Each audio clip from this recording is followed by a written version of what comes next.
प्रणाम। वज्र शिक्षा मंच के केसरिया इतिहास की प्रश्न श्रृंखला का आज 21वां प्रश्न है। सर्वप्रथम, दिनांक 7 अगस्त को इस श्रावण मास की शिवरात्रि के दिवस मैंने शिव तांडव स्तोत्र की प्रस्तुति अपने इस चैनल पर की थी, जिसका विवरण नीचे आपको मिल जाएगा। अब कल के प्रश्न के उत्तर के संबंध में कुछ, यद्यपि संख्यात्मक रूप से सबसे पहले उत्तर पूरा ठीक जो दिया था वो तरुण जी ने दिया, फिर प्रिंस जी ने दिया और फिर रेणु जी ने दिया था, लेकिन कुछ विस्तार के साथ, कुछ अधिक विवरण के साथ जो दिया था वो फिर अनु जी ने, रुचि जी ने और शशि जी ने दिया था।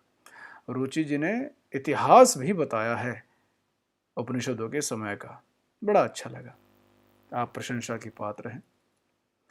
लेकिन आज भी सर्वोत्तम उत्तर मेरी दृष्टि में पुनः शिवम जी का है, जिन्होंने पूरे विस्तार से 108 उपनिषदों के नाम भी लिखे हैं और जो 13 मुख्य उपनिषद हैं उनके भी नाम लिखे। शिवम जी, आप बधाई एवं प्रशंसा के पात्र हैं। प्रणाम। अब आज के प्रश्न के विषय में कुछ जानते हैं।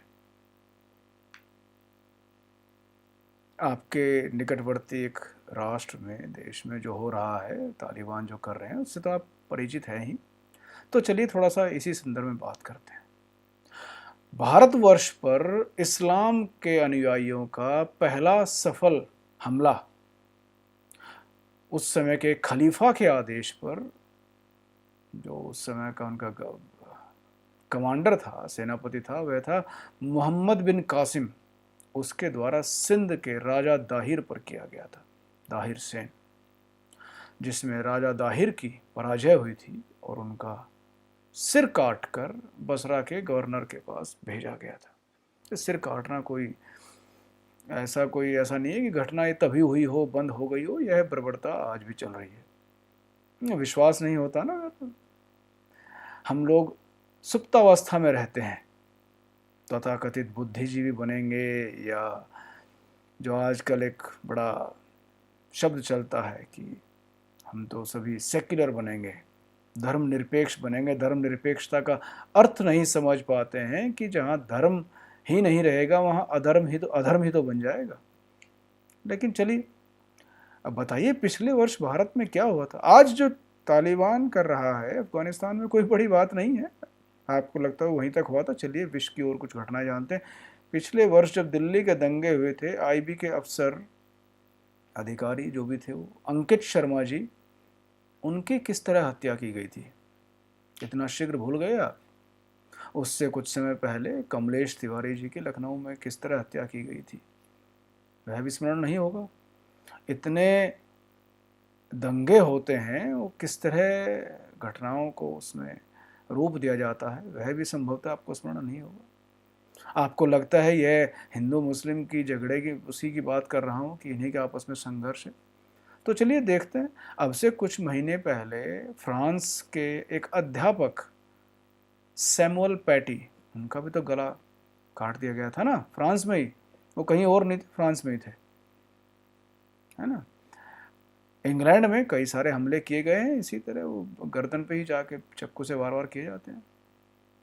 आपको लग रहा है यहीं तक सीमित है? अब से कुछ वर्ष पूर्व अमेरिकन जर्नलिस्ट डेनियल पर्ल कि किस तरह हत्या की गई थी पाकिस्तान में तालिबानियों द्वारा, या जो भी थे वहाँ पे। तो ये कोई नई घटना नहीं है। अब चलते हैं थोड़ा सा और उसके बारे में बात करते हैं।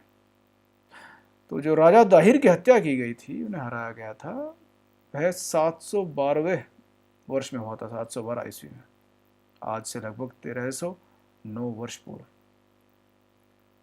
उसके पश्चात इतिहास लगभग 3 शताब्दियों तक, अर्थात 996, जिस समय भी 992, ध्यान नहीं मुझे भी वो संख्या, किस समय जब महमूद गजनी ने आक्रमण किया था, तो लगभग 3 शताब्दियों तक इस्लाम के भारत पर आतंक से शांत रहता है। इतिहास में कुछ अधिक घटनाएं हैं नहीं।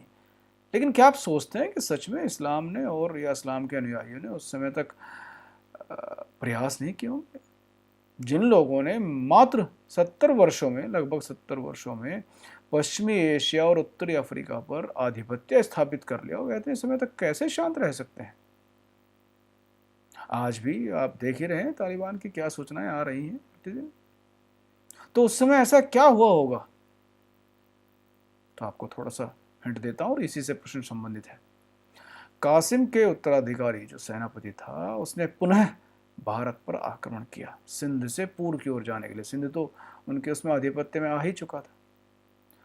तो उस समय जो हमारे राज्य या राजा होते थे आपस में, चाहे वो कितने भी लड़ रहे हो, युद्धरत रहते हो, लेकिन 3 राज्यों ने मिलकर अरब सेना को बहुत बुरी पराजय दी थी, जिसके विषय में उस समय के इतिहासकारों के शब्द ऐसे थे कि मुस्लिमों को भागकर कहीं शरण पाने की जगह नहीं बची थी।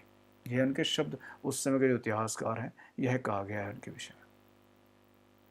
तो प्रश्न तो आप समझ ही गए होंगे। उन 3 राजाओं के नाम क्या थे और वह किस वंश या समुदाय के थे? इन्हीं सब चीजों का मेरे प्रत्येक प्रश्न के पीछे यही एकमात्र उद्देश्य है कि सुप्त चेतना को भारतवर्ष के समाज की जगा सकूं और पुनः एक कर सकूं, संगठित कर सकूं, क्योंकि आने वाला जो समय है संभवतः वह बहुत भयावह होगा। अध्ययन कीजिए, अपनी चेतना को जगाइए, अपने महान और पराक्रमी पूर्वजों को स्मरण कीजिए और परिश्रमरत रहिए। जय मां भारती।